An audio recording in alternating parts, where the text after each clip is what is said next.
이제 수행을 하다 보면은 그 단계에 맞게끔 그때그때마다 수행하는 과정에서 경계가 오게 돼 있는데 이 공족한 마음과 무념이 들어서 이제 집중도 되고 이제 점검받는 이 상황인 거는 자신의 본래 면목을 본 상태가 아니고 이제 자신의 본래 면목을 찾아가는 과정에서 아주 큰 법렬을 느낄 수 있는 그런 과정에 도달해 있는 상태라고 할 수가 있겠어요. 이제 우리가 원통의 이치를 이제 불교에서 이 이론상을 이제 많이 이야기를 해요. 이 동그라미 전체가 이제 우리가 완벽한 깨달음을 얻는 대각이다. 이렇게 예를 들면 말한다면 그 이론, 동그라미 시작과 끝점이 이 맞닥뜨려지는 이것이 이제 그야말로 빈틈없이 완벽하게 깨달은 부처의 깨달음에 이르른 대각을 얻었다 할 수가 있겠어요. 이 실질적으로 깨달음에 들어갈 때에 숙세에 자신이 닦은 수행력과 또 이 현세의 금생에 닦은 수행력이 이제 플러스가 되어서 단박에 언하에 그야말로 깨닫기는 깨달았다 할지라도 그 우리가 뭐 이 원통 이 100 중에서 100분의 1을 열었어. 그래도 일단은 뭔가를 깨달음을 얻었다. 우리가 초지서부터 십지까지 보살을 말하듯이 예를 들면 이 100분의 1에 뭔가의 깨달음을 얻었다 해도 깨달음이다. 그래도 깨달음을 얻었다. 작은 깨달음을 얻었다. 이렇게는 말을 할 수 있어요. 완전히 대각을 연 상태는 아니라 할지라도. 남학회양성사도 그야말로 육조 해능 조사를 만나서 또 언하에 깨달음을 얻어서 밝혔지만 15년을 스승을 시봉을 하면서 스승 곁에 있으면서 그 깨달음이 날로 깊어졌다. 이렇게 말씀을 하셨거든. 우리가 본래 면목을 봤다. 그거는 우리 진여의 성품. 이것은 우리가 이제 깨달음이라고 말하는 이런 것이 아니라 정말로 묘각을 얻은 부처의 불지에 이르는 깨달음을 말하는 것이에요. 우리가 견성성불이다. 이런 말을 많이 하지, 그지? 자신의 성품을 본 것이 견성이야.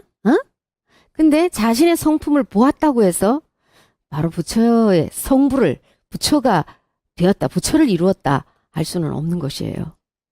도노돈수다, 도노점수다, 뭐 이런 말들을 많이 하고 있어요. 그럼 뭐가 맞느냐? 이제 사람들은 이제 각각의 주장을 가지고 도노돈수다, 돈수가 맞다, 또 도노점수가 맞다 이렇게 서로 논쟁을 하기도 합니다. 근데 사람들은 자신이 도노도 하지도 않았는데 그거를 가지고 도노돈수다, 도노점수다라고 말을 하는 것은 뭔가 모순된 것이라고 할 수밖에 없어요. 내가 궁극지에 목적지에 도달도 하지 않았는데 가보지도 않은 자가 먼저 이렇다 저렇다 평할 수는 없는 것이거든. 그래서 우리가 수행해 나가는 과정에서 여러 경계가 그때그때마다 이제 우리 마음의 경계가 오게 되는데 지금 여월이가 느껴지는 이런 일상생활 속에서의 가정 속에서 느껴지는 이런 경계는 아주 바른 수행을 해 나갈 때에 맛볼 수 있는 체험할 수 있는 법의 희열을 느낄 수 있고 정말 이 세상 허공과 내가 하나가 된 것 같은 마음이 들기도 하거든요. 그래서 이 자신의 본래 면목을 찾아가는 과정 중에서 체험할 수 있는 경계라고 할 수가 있습니다.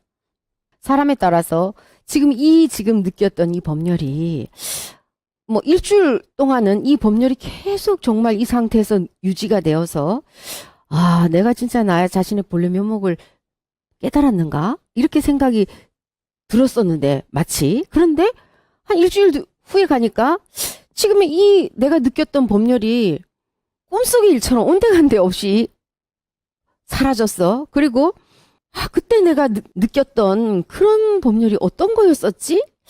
막연한 이 상태가 또 돼버릴 수 있고 이 마음이 또 한 달 정도를 또 갔다가 유지될 수도 있고 뭐 한 3개월 정도를 100일 정도를 유지될 수도 있고 사람마다 이제 그것은 다 달라요. 이 돌을 닦는다. 그래 이제 돌을 닦는다. 원래 닦을 바가 없는 건데 우리는 닦는다라고 이제 또 말을 하거든요. 뭘 닦냐 이 말이야, 뭘. 우리가 깨닫는다 그래. 깨달은 것도 깨달을 바가 사실은 없어. 근데 깨달을 바 없는 것을 우린 또 깨달아야 돼, 사실은. 수행한다 그러잖아, 그래. 그래서 진짜 수행이 뭐냐? 진짜 수행은 수본진심이야, 수본진심.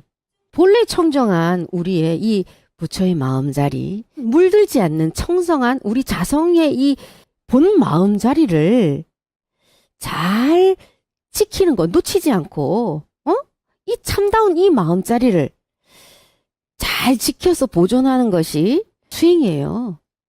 내가 문득 화련대우를 했다 할지라도 내가 진짜 깨달은 것이 바르게 깨달은 것인가, 이거를 잘 자기 자신을 또 점검을 할 수가 있어야 되거든.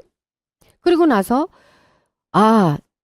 이게 바르게 깨달았다 할지라도 이것을 잘 지켜서 이 지금 상태를 유지할 수 있는 것을 우리가 보림이라 그래, 보림.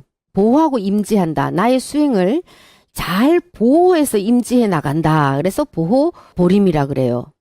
그래서 지금 이 상태에 있는 것을 집착하지도 말고 내가 고요함에 있다 해서 거기에 또 집착을 하게 되면 안 되거든.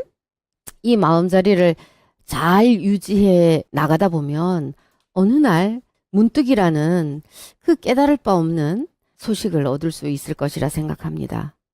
일상생활 속에서도 정말로 이 망정이 쉬어지고 고요해서 타인의 시시분별을 보더라도 분별심이 일어나지 아니하고, 내가 일상생활 속에 똑같이 일은 하지만 내 마음이 항상 고요해서 움직이지 않는 그 상태가 되다 보면 어느 날 문득 참 나와의 만남이 자신의 본래 면목을 찾는 것이거든. 그 참나와의 만남을 할 수 있을 것이라 생각해요. 자신의 감정의 움직임이 어떻게 흐르고 있는가를 한번 잘 관찰해 보세요. 내가 다른 사람들의 말에 속고 있지 않는지, 누가 나를 비판하고 힐난할지라도 내가 여여부동해서 그러려니 이렇게 되는지, 기쁨과 슬픔에 내 감정이 물들지 않는지, 일체만법이 그야말로 몽중사의 일이고 환임을 내가 바르게 지금 깨닫고 있는지, 마치 관객이 되어서 자신의 배역을 지금 너무나 충실히 하고 있는 이 나를 바라보고 있을 수 있는지 지금 너무 잘 들어가고 있어요. 또 지금 많은 사람들을 위해서도 정말 너무나 훌륭한 일을 하고 있고, 또 수행도 너무나 아주 잘하고 있는 상태니까 이 상태를 정말 잘 유지해서 더 깊은 깨달음으로 나갈 수 있도록 정진하시기를 바랍니다. 내 주위에서 나를 속상하게 하는, 말듣지 않는 이런 사람이 있다 할지라도 내가 그것을 보고, 때로는 내가 엄마이기도 하고 아이들을 가르치는 또 선생님이기도 하고 하다 보니까 이제 훈육을 하려면은 또 아이들한테 엄한 모습을 보일 수가 있어요. 하지만 정말 내 속마음이 흔들려서 아이들을 훈육을 하고 야단을 치는 것인지, 아니면은 속마음은 여여부동해서 고요한데 정말 배우처럼 이 아이들을 훈육하기 위한 이 모습으로, 방편으로 내가 그런 엄한 모습을 보이고 있는지 자기 자신을 한번 또 잘 관찰을 한번 해봐야 돼요. 하루에도 우리는 수많은 사람들을 만나서 또 수많은 일들이 있고 수많은 생각들이 올라오고, 그러기 때문에 다사다난하다. 수많은 일들이 벌어지면서 또 거기에 수많은 감정들을 또 동반을 하기도 해요. 그죠? 그때마다 내가 몽중사의 일임을 알아서, 꿈속의 일이라면 꿈꾸는 자가 내가 꿈꾸는 줄 알고서 꿈을 꾸면은 어떻겠어요? 거기 감정이 휘둘리지 않겠지, 그지? 그래서 이 깨친 이와 깨치지 못한 이의 차이가 뭐냐? 이거는 똑같이 꿈속에 있더라 할지라도, 똑같이 이 현상계의 몽중사에 있다 할지라도, 깨치지 못한 이는 꿈속에서도 꿈인 줄 모르니까 수많은 감정들을 일으켜서 자신의 자성불을 괴롭히고 또 자성불이 주인 노릇을 할 수 없게 만드는 것이고, 이 깨친이는 뭐냐? 똑같은 이 깨치지 못하니와 같은 공간에서 같은 꿈을 꾸고 있다 할지라도 일치만법이 환인 줄 알기 때문에, 화작인 줄 알기 때문에 거기에 속지 않는다는 거. 그래서 여여부동하다는 얘기예요. 스님이 이 세상에서 특별하게 한 사람한테만 화를 내는 사람이 있어. 왜 그러냐 그러면 사람들은 스님 왜 화를 내세요 그래? 눈에서 막 불이 뚝뚝 떨어져. 스님 눈에서 호랑이 눈에서 불 떨어지는 것처럼 막 불이 막 떨어져. 스님 눈에서. 근데 돌아서서는 또 언제 그러냐 그러거든. 사람에마다 이게 좋은 말을 해서 알아듣는 사람한테는 이 부드러운 말을 해야 되겠지, 그치? 근데 이 한 사람은 부드러운 말을 했어는 말이 안 통해. 화가 난 것처럼 말을 해야지 그때에서 알아들어요. 스님 화난 모습이 너무 좋은가 봐요. 그런 모습이 이제 보고 싶은가 봐. 그러면 이제 그런 모습대로 해줘야지. 사람들은 미워서 막 화를 냈다 그러면은 돌아서서 다시 웃고 이야기를 할 수가 없겠지, 그지? 원경이가 스님들은, 옛 도인들은, 선정의 도인들은 정말로 이 제자들을 제접할 때에 고함을 지르고 그것을 할이라 그러거든. 그리고 방망이를 들어서 몽둥이로 두드려 패거든. 이것을 이제 방이라 그래. 근데 왜 우리 스님은 안 그러시냐 그러는데 이게 통하는 사람한테만 해야 되는 거지 아무한테나 그래서 될 일이 아니거든. 귀성화상처럼 눈에서 불이 뚝뚝 떨어지도록 이 법원이나 이 수자들을 제접을 해도 살아남는 제자가 있고 거기다가 전멸이에요, 전멸. 스님이 소리를 지르고 몽둥이로 두드려 패도 안 도망갈 사람 우리 제자들 중에 손 들어봐. 전부 다 도망갈 거야 아마. 나는 그래도 절대로 안 도망가겠다. 스님이 아무리 나를 두드려 패고 욕을 하고 소리를 쳐도 나는 안 도망가겠다 하는 사람 손 들어봐. 아마 그 스님 생각에는 다 도망갈 것 같아. 지금까지 스님이 실천을 해봐도 안 도망가고 있는 사람은 아까 그 스님이 맨날 소리 지르고 욕해도 안 도망가는 사람 지금 딱 한 사람이 있는데, 이게 20년 동안 해도 안 도망가는 사람이 딱 한 사람 있고 나머지는 다 도망가. 스님이 그렇게 하면. 그거는 뭐냐면 스님이 말을 듣는 게 아니라 스님이 화를 내고 욕을 하는 말을 듣는 게 아니라 스님 마음을 알기 때문에 말에 속지 않는 거예요. 묘변이 스님이 욕하고 맨날 욕하고 소리 지르고 두드려 패고 그러면은 도망가겠나 안 도망가고 있겠나? 도망가겠어 안 도망가겠어?